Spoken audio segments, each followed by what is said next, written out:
안녕하세요. 그리려나입니다. 이전 영상에서 댓글에 영숙 이야기를 듣고 싶다는 분들이 많이 계셨어요. 그래서 오늘은 영숙을 보며 느낀 제 생각을 이야기해볼까 합니다. 영숙에 대한 여론이 별로 좋지 않고 이번 기수의 빌런은 바로 영숙이다 라는 이야기도 있어요. 저도 방송을 보면서 밉상으로 찍히기 딱 좋은 캐릭터다 라고 생각을 했어요. 근데 굳이 카테고리를 나누자면 이번 영숙은 빌런 영역에 들어갈 정도는 아니다 라고 생각을 합니다. 16기 이후로 빌런의 어떤 기준이 높아졌잖아요. 이제 그 자리에 아무나 오를 수 있는 게 아닙니다. 영숙은 악인이 아니라 타인에게 소외되는 걸 극도로 두려워하는 사람이라고 저는 생각이 들어요. 영숙은 인터뷰에서 난 사회화가 잘된 케이스다 라고 했고 본인의 장점이 겉은 무난함이라고 했어요. 겉은 무난함, 이 말이 뭘까? 속마음은 다르지만 겉으로는 잘 융화된 모습으로 보이도록 스스로 노력을 했다라는 뜻으로 저는 해석이 됩니다. 흔히 타인과의 관계에서 큰 문제가 없고 집단 내에서 자연스럽게 잘 융화되는 사람은 본인이 사회화가 잘 되어 있다는 생각조차 하지 않아요. 무난해서 별다른 노력이 필요하지 않은 사람은 그게 그저 기본이고 평범하다 정도로 여길 겁니다. 근데 영숙은 그 겉으로 무난해 보이는 것이 본인의 장점이라고 이야기를 했단 말이죠. 그러니까 자연스러운 무난함이 아니라 노력을 해야 얻을 수 있는 무난함이라는 겁니다. 첫 등장에서 영숙 트렁크가 2개였어요. 그 한 개 중에 반쪽이 다 타 출연자들을 위한 선물이라고 했는데 출연 전에 여자 출연자들을 위한 선물을 미리 준비한 거예요. 이곳이 솔로나라고 남자들에게 어필해서 짝을 찾는 것이 주 목적이라 그에 걸맞는 짐을 준비하기에도 여념이 없었을 텐데 출연 전부터 여자분들에게 필요한 것을 고민하고 그들에게 어필하고자 마음을 쓴 거죠. 제가 나는 솔로를 다 본 건 아니지만 이런 출연자는 처음 보는 것 같아요. 그러니까 융화하고자 하는 노력의 수위가 남다른 출연자라는 걸 첫 등장부터 알 수가 있어요. 근데 그렇게 노력을 한다면 그게 잘 먹혀야 하는데 사실은 그렇지가 않죠. 자연스럽게 마음에서 우러나와서 그게 행동으로 연결이 되지 않으면 뭔가 모를 어색함이나 이질감이 느껴지는데 저는 화면으로 봐도 그게 느껴지거든요. 우리가 직장이나 어떤 그룹에서도 이성에게든 동성에게든 인기가 있는 사람의 특징 중 하나는 여유입니다. 말이나 행동이 자연스럽고 여유로우면 같이 있을 때 뭔가 모를 편안함이 느껴져요. 근데 영숙은 계속 머리를 쓰고 생각을 해서 행동으로 나오는 것처럼 보여서 언행이 자연스럽고 편안하지가 않고 늘 조급함이 느껴지더라고요. 근데 본인이 그런 면을 아마도 스스로 알고 있고 노력으로 어느 정도 극복을 했다고 생각한 거죠. 그룹 내에서 빠르게 공감대를 형성하고 내 편을 확보하고 그게 아마도 어찌 보면 인간관계에 다소 미숙한 영숙의 생존 전략 중 하나였을 거라고 생각해요. 어떻게 보면 좀 안타까운 부분이 있는 거죠. 육순이 선택에서 여자들에게 다 같이 뒷자리에 앉자고 제안하는 부분에서도 일단 이 그룹에서 내 편이라 하면 이성이자 육순이인 영호는 제외 대상 혹은 적으로 두는 것이 동성인 여자 출연자들과 팀을 이루는 방법인 거예요. 바로 뒷자리에서 진짜 내가 관심 있는 이성에게 눈길을 줬다라는 이야기를 바로 앞에서 듣고 있을 영호를 고려하지 않고 현재 내 편인 영자와 나누잖아요. 첫 선택에서 영수에게 마음이 있는 것이 분명한데 다른 사람을 선택한 건 왜일까?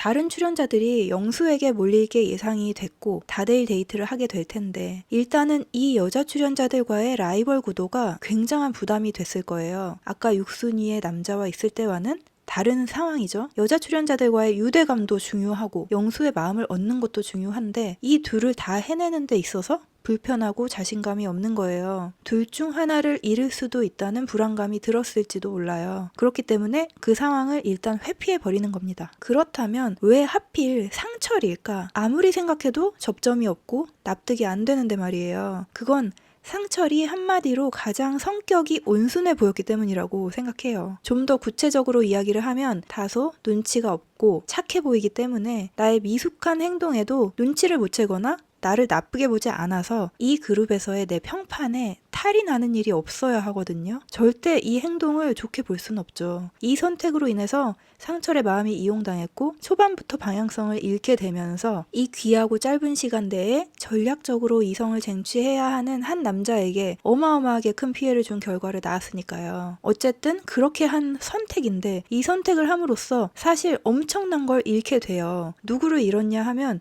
제작진의 마음에서 완전히 아웃당하게 됩니다. 이 시간 이후로 영숙의 모든 크고 작은 행동들이 편집 없이 전파를 타게 돼요. 사실 숙소에서 혼자 화장을 고치거나 구강청정제를 뿌리는 장면, 짐가방을 뒤적거리면서 혼잣말하는 장면이라든지 머리를 어느 쪽으로 내리는 게 나은지 고민하는 장면이라든지 정말 사소한 장면들이 모두 내보내지죠. 그리고 이렇게 마음과 전혀 다른 선택을 하고 제작진과 인터뷰를 진행하면서 제작진이 자꾸 의아하다는 식으로 질문을 하니까 급기야 제작진 눈치를 보게 되고 이어서 제작진에게 거짓말까지 하게 되는 거죠. 그래서 생각나는 건 상철님, 이야기해보고 싶은 건 영수님, 뭐 이런 앞뒤가 안 맞는 말을 하면서 수습을 하게 되는 겁니다. 거짓말을 계속 거짓말로 덮으며 어물쩍 넘어가 보려 하지만 제작진도 집요하더라고요. 근데 제 생각이지만 영숙은 살면서 이런 일이 좀 있지 않았을까 하는 생각이 들어요. 학창시절이나 직장 내에서 본인의 노력에도 불구하고 은근히 소외를 당하거나 누군가한테 밉상으로 낙인 찍혀서 마음을 다쳐본 경험이 있지 않을까. 그러니까 무난해지기 위해 계속 머리를 쓰고 노력을 해야 하는 거죠. 여자 출연자들과 같이 다수가 모여서 이야기를 할 때 그 특징이 도드라지기도 하는데요. 본인의 생각을 이야기하거나 하고 나서 눈치를 보느라 시선이 불안해요. 영수에게 마음을 표현하는 데 있어서도 여자들의 눈치를 많이 봅니다. 내가 이렇게 말하면 어떨까? 이렇게 행동해도 괜찮을까? 이 사람들이 어떻게 생각할까? 생각을 하느라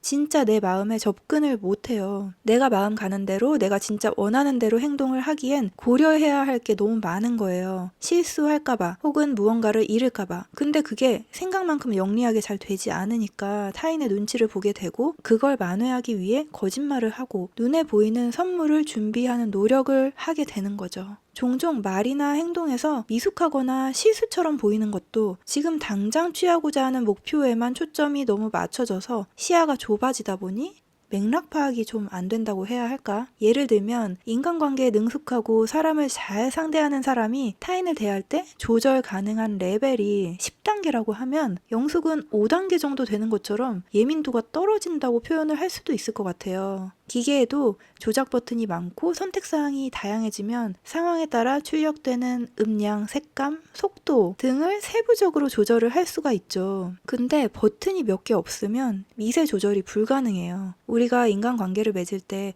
얼마나 많은 세부 조절 버튼이 있습니까? 그룹에 따라, 사람에 따라, 위치에 따라, 또 상황에 따라 미세하게 다른 행동 패턴을 보이잖아요. 그건 설명하기엔 너무 복잡하고 다양해서 경험하지 않으면 가르칠 수도 없는 영역이에요. 그리고 경험치가 많아질수록 능숙해지는 부분이 상당 부분 있지만 확실히 타고나는 부분도 있는 것 같고요. 근데 영숙님은 그런 면에서 스위치되는 것에 어려움이 좀 있고 미세한 수위 조절에 미숙하다 보니 계속 머리 쓰고 행동해야 하고 그 과정에 실수가 생기는 사람이 아닐까 생각합니다. 학교 다닐 때 동성끼리 좀 많이 의지하고 때로는 집착하는 친구들이 있어요. 저는 어릴 때부터 친구를 진짜 좋아하고 친구가 비교적 많은 편에 속하는데 그러다 보면 이 친구도 좋고 저 친구도 좋고 또 서로 다른 그룹의 친구들을 소개시켜줘서 그룹의 파이가 넓어지기도 하고 그러잖아요. 근데 저의 또 다른 친구에게 심하게 질투를 하거나 새로운 친구가 그룹에 들어오게 되면 경계심을 갖거나 그룹 내에서 내 편을 확보하려다가 편을 나누기도 하고 본인이 조금이라도 소외되는 것을 못 참는 그런 친구가 있었어요. 근데 영숙에게서 어딘가 모르게 그런 모습이 보이더라고요. 과거에 비해 지금 아주 많이 좋아진 상태이기 때문에 본인이 사회화가 되었다라고 말한 건 아닐까. 근데 그런 모습을 영수에게도 보이는 거죠. 문제의 손선풍기 개인기라고 해야 하나? 본인의 선택으로 어제 데이트에서 빠졌지만 내가 내 편으로 두고 싶은 영수의 데이트 그룹에서 소외된 느낌을 받는 겁니다. 갈등을 피하고자 한 선택이었는데 의외로 데이트 분위기가 훈훈했음을 전해 들었고 나는 보지 못한 그 재미있는 장면에 대해 상실감마저 드는 거죠. 누가 나만 빼고 비밀 얘기하면 소외감 느껴지고 듣고 싶어지잖아요. 그런 것처럼 그걸 내 눈으로 직접 봐야 나도 그들과 그 장면을 공유할 수 있고 소외감을 해소할 수가 있는 거예요. 그 목적에 너무 매몰되다 보니 앞뒤 상황 없이 맥락 없이 부엌에서 영수에게 그걸 보여달라는 뜬금없는 부탁이 나오는 것 같아요. 그걸 보고자 하는 목적을 이루기 위해 덥지도 않은 현재 상황에서 손선풍기라는 소품까지 챙겨간 것이 얼마나 얼마나 미숙한 행동인가요? 영수가 거절을 한 건 전 어느 정도 타당하다고 생각하고 노력에 비해 거절을 연타로 맞으며 상처 입었을 영숙을 생각하면 안타까운 마음마저 들어요. 십기정숙을 두고 곱창 아줌마라고 발언한 것은 물론 경솔했지만 여자들끼리 그냥 수다 떨며 이동하는 장면이 중요한 장면도 아닌데 편집 없이 자막까지 달아서 내보낸 건 전 너무했다는 생각도 좀 듭니다. 왜냐면 이건 영숙에게 쏟아질 비난을 예상했을 부분도 있지만 십기정숙님 입장에서도 기분이 썩 유쾌하진 않을 장면이니까요. 마치 시청자에게 이번 욕바지는 얘다 하고 알려주는 것 같더라고요. 누가 잘한지 잘못한지 어떤 사람인지 나의 의지로 판단을 하고 싶은데 자꾸 누가 가르쳐주고 유도하는 느낌을 받아서 불편한 느낌을 전 조금 받았습니다. 물론 그래야 방송이 재미가 있어지는 건 뭐 어쩔 수 없는 거지만요. 사실 영수에게도 그런 마음으로 대하고 있는 거예요. 상대의 눈치를 보고 거기에 맞추는 것이 지금까지의 본인의 전략이었고 몸에 익은 거니까요. 그래서 전 영수가 영숙에게 매력을 별로 느끼지 못할 거라고 조심스럽게 예상을 합니다. 본인이 어떤 말을 해도 이리저리 맞춰주는 사람에게 보통은 매력을 느끼지 않으니까요. 저는 개인적으로 같은 동성이어도 저에게 너무 맞춰주기만 하는 친구는 좀 답답하더라고요. 잘해주는 겉모습에 비해 투명해 보이지만은 않아서 깊이 있는 관계로 가기도 어렵고요. 선물까지 받게 되면 더 부담스러워요. 이성은 말할 것도 없죠. 이렇게 영숙에 대한 이야기를 해봤는데 공감하시는 분도 있고 아닌 분도 분명 계실 거예요. 또 남녀 관계에 관한 이야기도 아니고 어찌 보면 집단에서의 도태와 소외, 손실이 두려워서 속내를 숨기고자 꼼수를 부리다가 도리어 자충수를 두는 한 사람의 모습에 대해 제 생각을 이야기해 보았습니다. 지금까지 들어주셔서 감사하고 다음 영상으로 찾아뵙겠습니다. 감사합니다. 정말 너무했다고요. 아니 왜 똑 찍어요? 아까 제가 보면서 하나 찍어요. 이 카메라도 잘 나와. 이게 진짜예요. 이게 진짜 맞아? 이거 아니고? 이건 아니에요. 정말 힘이 정말 세 보인다. 힘이 세 보여요. 우와, 연필도 이거는 이건 너무 미화됐어. 너무